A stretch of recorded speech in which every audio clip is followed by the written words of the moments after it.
Sales is the most lucrative skill in the world, period. The problem is most sales advice out there today is outdated, cheesy, and can even keep you from getting the deals that can make all the difference in your career. This is the No BS Sales School, a podcast for entrepreneurs and salespeople who want to master the skill of selling without all the BS. Thanks for listening to the No BS Sales School podcast. We're doing something different this week. I was a guest on the Success in South Carolina podcast last week, which was hosted by Jonathan Peeples.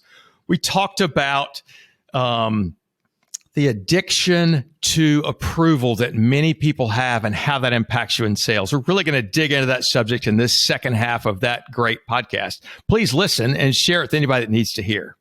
Thanks, as always. So one of the questions I have, because this is brilliant, it all makes sense in my head. It makes sense up here. Yep, of course. How do I take it from up here to put it in here, to put it in my heart? Mm-hmm. So I mean, is that a daily thing? Is that a weekly thing? Is that I need to just delve into this and give it 3-4 hours and have an aha moment, meditate, or is it? It happens. It's got to be something that you're always working on. I mean, I learned about this about 20 years ago, and it's something I work on all the time. I think the world is out. The material world is out there to beat on us all the time and make us feel like we're less than. That's what marketing is about, right? How do you feel? What is something that you need so you can be complete and accepted, right? And other people will tear you down if you're doing something that they want, right? They'll tear you down, and we've got to realize ourselves. I can't listen to what other people say about me. And by the way, our worst critic is always ourselves. Right. It's the voice in your head. If anybody else talked to you the way your voice in your head did, you'd want to beat them to death. Yeah. And so part of it is, here's what I have done. And I do this, and I should do it on a regular basis. I should do it more often, but at least at the end of the year or at any time, I'll look back over the last 6 months and say, what are the things I really screwed up? What are the things that I'm ashamed of, embarrassed about, mad at myself for? And I write them down. Who are the relationships I blew up, the business things I screwed up, the things I messed up with my wife, with my kids, all these things, right? And I'll never come up with the whole list. I could fill up a whole thing full.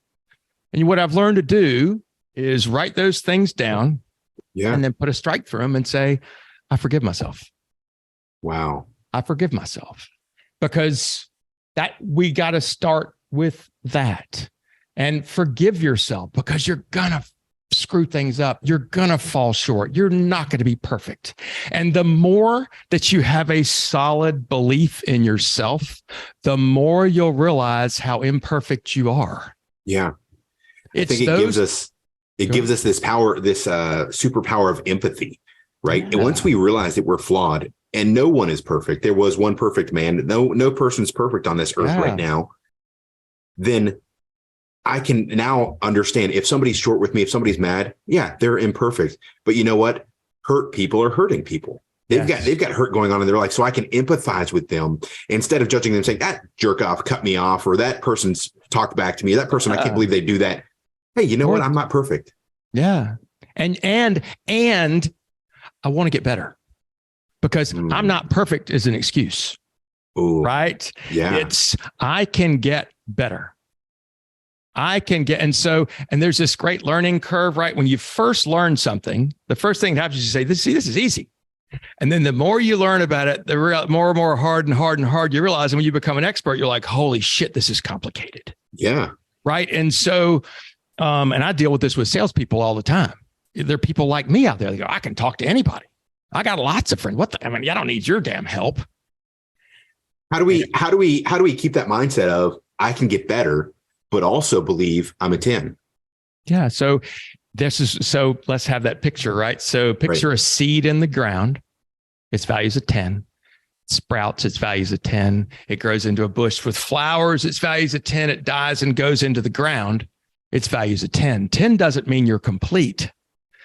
10 means you have full faith and belief in yourself that you are okay and you can and want to be so much better. If somebody, even if you're an expert in something and somebody says, hey, I've got a better way, and you go, holy shit, if you know a better way, please show me. Yeah. Because it's as soon as when you, and I picture this as like being open, right? As opposed to somebody who has embodied that the victim mentality, which is down at a zero value, right? They've embodied that. They see themselves as a victim and they don't want anybody to know. They don't want anybody to know they're not perfect. Somebody that has a full value view of themselves, they don't give a shit who knows. Right. Because, hey, man, it's just me and I'm trying to get better and I'm working on things and here's what I'm doing. Yeah. No excuses. And I feel like sometimes we try to help those victims, but sometimes we're just, what do you call it? We're just reinforcing their victim state. Yeah. Yep. Do you know what I mean? It's natural to want to rescue people, right? It's an instant, I struggle with this sometimes. People like, I don't give that person money because they just go buy booze. And I'm like, well, it's funny. I was going to take that money and go buy booze myself. Is that better? Right. So, I mean, I do think it's our responsibility. One thing, if you've got a full value of yourself, right? One of your beliefs would be, I need to lift other people up. Yeah.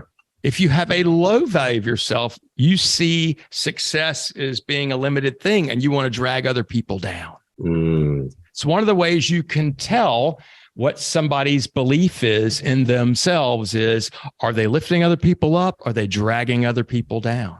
Right. Well, scarcity versus abundance mentality. Right on. Yeah. 100%. And it's one of the reasons I see as a salesperson, you see a lot of people don't want to talk to their competitors, for example. Right.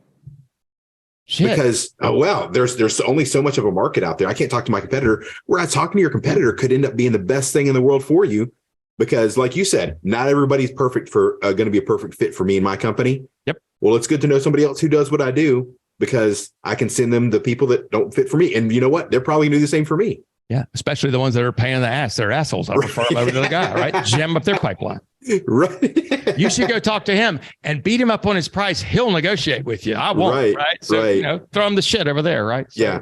But yeah, I mean, there's so much to learn. And there's a quick thing before we go. My father died when he was 95 and he was with us and physically and mentally active until probably 93 and a half. So just lucky, wonderful, great person for me to be with. And I remember I was up in his mountain cabin one time and he was reading he was 93, this big old book, The History of South Carolina, written by his friend Walter Edgar. And I teased him. I've said, Dad, why the hell are you reading the damn history of South Carolina? I said, you're probably on page 2. Your name is probably on page 2. Yeah. And he said, you know what? There's just so much to learn. And I was like, boom, there's a 93-year-old guy who's saying there's so much to learn. And I was like, that is freaking awesome. Yeah. That blows me away, Walker. 93 years old. So much to learn. Because you're right. It's this thing too. Like you said, the little expert thing. The more you learn, the more you realize you don't know. Don't know shit. Yeah. Yeah. The more there is. I mean, because there's infinite amount. And I've also learned whenever I think something's going to be easy, it just means I don't understand it. And just because it's hard doesn't mean it's not worth pursuing. Right. In fact, the fact that it's hard is what makes it worth pursuing. Success is hard. Success doesn't come easy. How about this? Consistent success, because you can get lucky.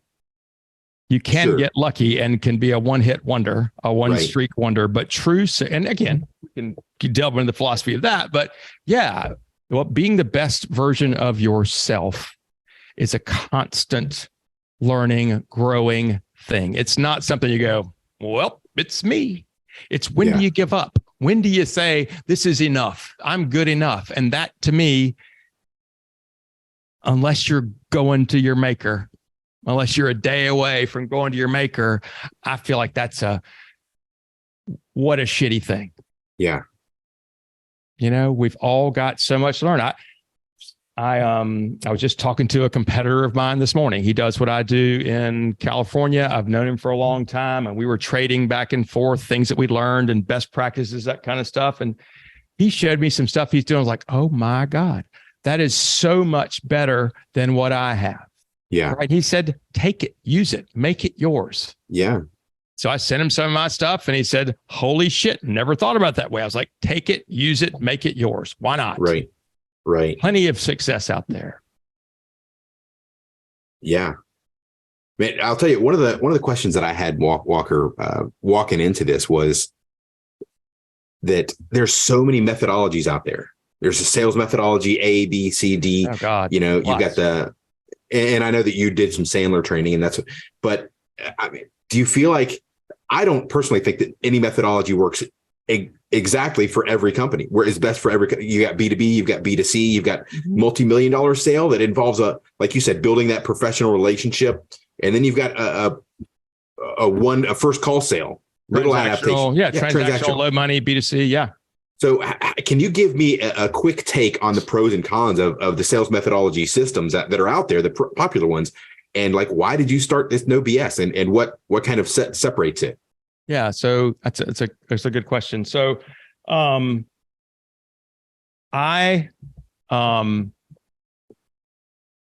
believe that, when I first got good sales training, what I didn't know was that you can follow a sales process. I never knew such a thing existed. Right. Most salespeople just shoot from the hip, right? They shoot from the hip. And you know, what's funny is they end up, even when they're shooting from the hip, they're doing some process that they probably learned from somebody else. And it's usually, it's incredible these days, but it's some version of the Dale Carnegie thing. Meet them, greet them, propose them, close them. And if you don't close them, you overcome objections, then you chase them. Yeah. And when you follow that process, and again, there's nothing wrong with that process, except for everybody knows that process, even your buyers. Yeah. And so let's see this. When's the last time that somebody tried to convince you of something and you said, boy, this is great. I'm glad they're trying to convince me of this. My guess is that hasn't happened any time, right? We don't like to be convinced. We don't want anybody to sell us something. We like to buy. We like to make up our own mind. We don't like to be convinced. And so I believe that great selling happens when the salesperson is not the object. The salesperson goes into any situation with empathy, with the belief that, look, we may not be the right fit for you, and I'm going to look for those reasons, and not for my ego. You're not the right one. I don't know if we'll be the right fit or not. Let's see if we can figure this out. And the salesperson has enough humility and humanity to treat this person as an equal, to recognize that their experience, their walk that they've been through life is different than the one I've been through. Even two twin brothers are going to walk through different things in life and may see things differently. So I think following a sales methodology that you recognize as a sales methodology, that you can have steps, and in my world is the steps to disqualify people so you don't waste their time. Yeah. And know that if it's a no, it doesn't mean if you tell somebody no or they tell you no, it's no reflection on you. Yeah. It just was a yes or a no. And so, yeah, there are lots of sales methodologies out there. What I think is a lot of it, I think you have to look at them loosely. And the process that I use, it can be used in business to consumer. I don't like to teach it to business to consumer because I feel like salespeople, some who are not good people, can use it to their advantage, right? And take advantage of people. I don't like that idea. The sales process that I teach is for typically business to business folks there's a consultative side to this. And we want to make sure that we have 50-50 control in the sales call, that we have the same control and leverage that the buyer does. So it's an even, fair deal. Yeah. And I feel like as long as we have 50-50 control and we treat each other with respect, and if one or the other doesn't feel like they're being treated with respect, we can say, hey, thanks, I'm out.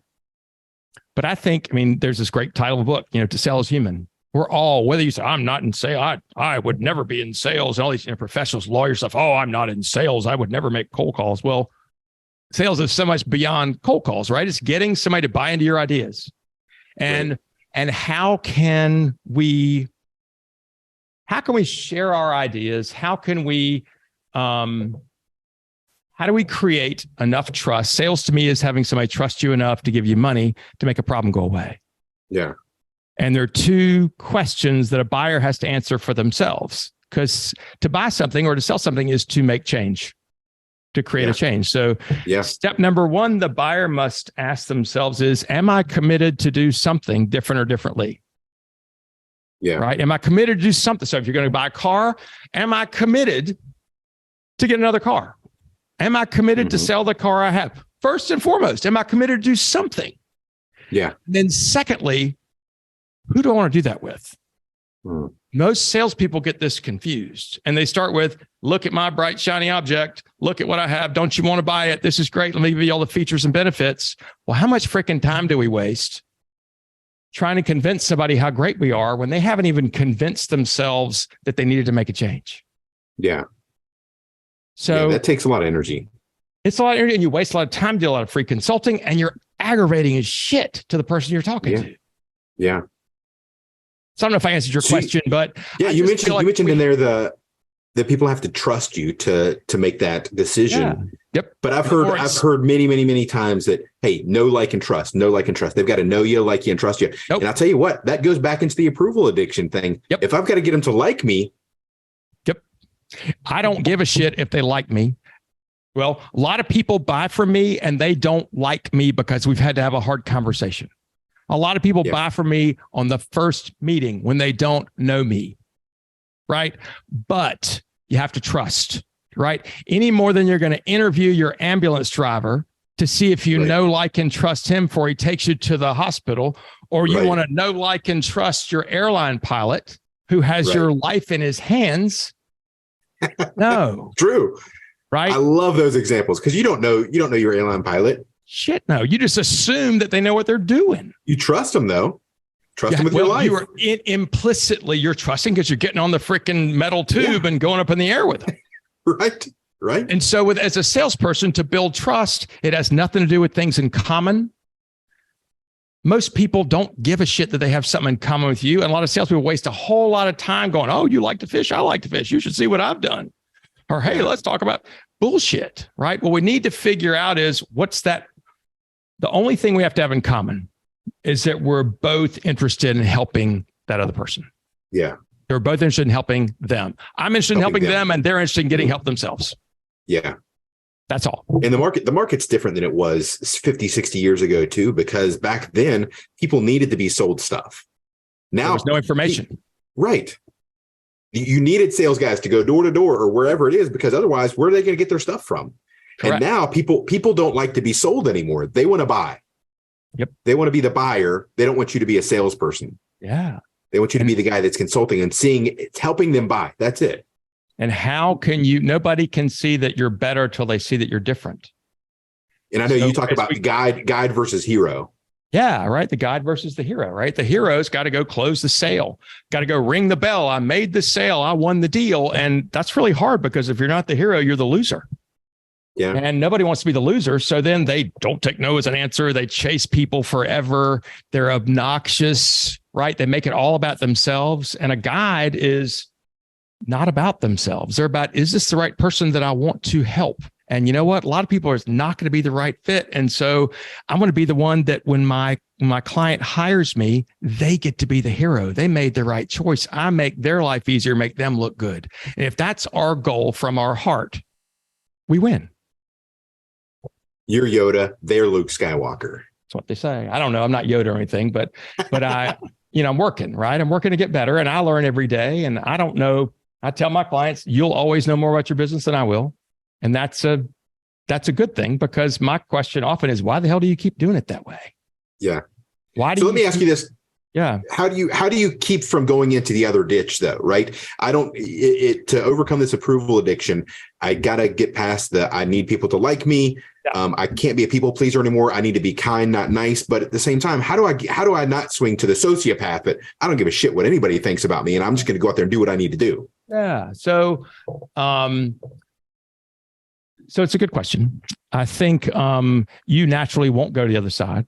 There's this funny story. People say in your 20s, you hope everybody likes you. In your 40s, you say, I don't give a shit who likes me. In your 60s, you realize nobody's been thinking about you anyway. Right. So I think what you have to recognize is I'm not here to get my emotional needs met. I'm not in this place to get my emotional needs met. I maybe get my emotional needs met at home. Right. And that's where we get our needs like love and approval and all those kind of things at home from our family, you hope. Right. And so when you begin with that, and my job is not to make this person like me, my job is to see if this person will trust me enough to give me money to make a problem go away.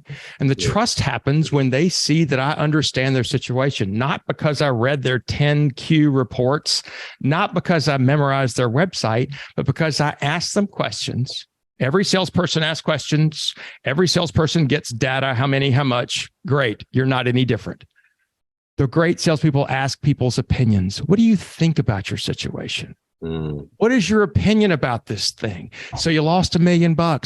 Tell me what that means to you. Do you care? Why is that a big deal? Is that a big deal to you? I had one business owner lost $1 million a year before. And I said, it's because of a sales problem. I said, is that a big deal? He said, you're damn right it is. I was able to buy my partner out for half price. Yeah. It's not what I thought. That's not where I thought that conversation was going. Yeah. Right. That's not my experience, but we need to ask our prospects opinions about things and not tell them they're wrong, because that's their life. It's their experience. And if we can understand their opinions about things, then they trust you.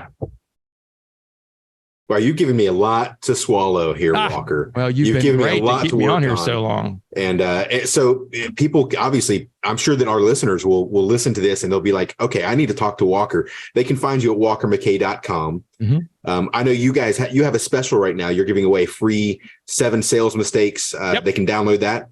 Yep. And that's 7salesmistakes.com. Is that correct? Yeah, it's the number 7salesmistakes.com, which is it's a little mini course, a 7 video series of mistakes that you may be making that are costing you money and what you can do about them. I have a podcast called the No BS Sales School podcast, which is probably anywhere you listen to podcasts.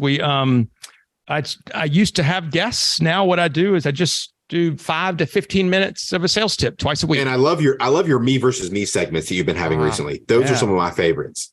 And that's part of the thing, right? Is who's the me that's going to show up? Is it me with the high need for approval? Is it me that wants everybody to like me? Or is it the me that says, okay, let's set that aside because you're going to get in your own way if you take that into this meeting or this sales call or this whatever. Right. And you do training and coaching. You on your website, it says anywhere from 1 person to 100 people, 100 team of 100. Are there any? You've got 100 different industries you've worked with. I've probably worked with at least 100. I've done a lot of stuff lately in the commercial insurance business and benefits. I've done a lot of stuff in IT. I've done a lot of stuff in construction, larger things like that, engineering, some professionals. So what are some of the questions that people that would make a good client for you? What are the questions they're asking or the problems they're having that they can say, you know what, I need to talk to Walker? Yeah. So typically they're saying things like, there's a lot more business out there, but we don't know how to go get it. Or we've got a lot of competitors now and we know we're better and different, but nobody will pay us. We hadn't figured out how to get a premium for what we do. I suck at hiring salespeople and I got to figure this out. Or I've got half my team seems to be pretty good. The other half of my team isn't doing what they need to do. And I don't know what to do about it. Right. So, and usually it involves, do you have the right people? Are they doing the right things? What are the skills they need to add? We do assessments of sales teams and what they need to do to fix it. And then we create a plan and we formulate our sales system around their business to help them differentiate themselves. Yeah. And that's perfect. Because I know one of the things I've found is that a lot of the CEOs out there have at least a little bit of a natural salesperson in them. That's why they started their own business. To get things off the ground. But most of them, the reason they started their business is because they were passionate about it and they know a lot about it. For example, technology or IT. They know a lot about technology and IT, and they know this little bit about sales, enough to where people can trust them. Yeah. And maybe they've gained clients based on the reputation. Right. It's not transferable. They'll say, see, just do what I do. And nobody can do what they do. Right. Nobody. And you know, the guys who are in the business for many people in the business 25 years say all these unhelpful things like, it's all about the relationships. You just got to make those relationships. Well, how the F do you do that? Yeah. Right. How do you? And so those are the steps that we show people how to do. And it's, you know, old Joe, who's been very successful, is a really shitty teacher for somebody new. Because he ain't done it new in a long time. So if any of our listeners are out there and they've got a great product or a great service or a great whatever, and they realize they've got a higher quality and they should be getting a premium for it, but they're getting beat up on price and they're all the time, whatever. Or they're always answering RFPs and they're getting picked much less than they should. Or they just say, look, I don't like selling, but I have to sell. I don't want to feel like a sleazeball. We've got workshops for individuals. And we also have more customized training for companies. So we can cover, if it's the right fit, happy to talk to somebody. If you can, Walker at walkermckay.com is a great place to reach out to me, or go to my website, or hell, call me, 803-917-2817. Well, you heard it, guys. WalkerMcKay.com, 7 sales mistakes, no BS, sales school podcast. Check it out. Walker, you've given us so much today. I'm going to have to sit and digest this, listen to it 2 or 3 or 4 times. I've already been listening to your podcast, and it's great. By the way, get out there, give Walker a 5-star rating too. Listen to his, leave a review for him. Some of these latest episodes that are 5, 10, 15 minutes, choose 1 or 2 of them. I guarantee you, listen to one, you'll be hooked. You're the best. Thank you, Jonathan. I really have enjoyed this show. You do such a nice job. Y'all share this with somebody that needs to hear it. Let people know more about Success in South Carolina podcast. It is a great vehicle. And Jonathan, you're doing a great service to the state. Thanks, man. Thanks for listening to the No BS Sales School podcast. If you haven't already, please take 1 minute to write a quick review for the show. It really does make a huge difference. Also, subscribe to the show and please forward this episode to somebody else who needs to hear it. As a bonus for listening, I'm going to give you access to a free mini course, 7 expensive sales mistakes you're making and what you can do about it. Go to www.7salesmistakes.com and get access to the free mini course. That's the number 7salesmistakes.com. Thanks again for listening to the No BS Sales School podcast.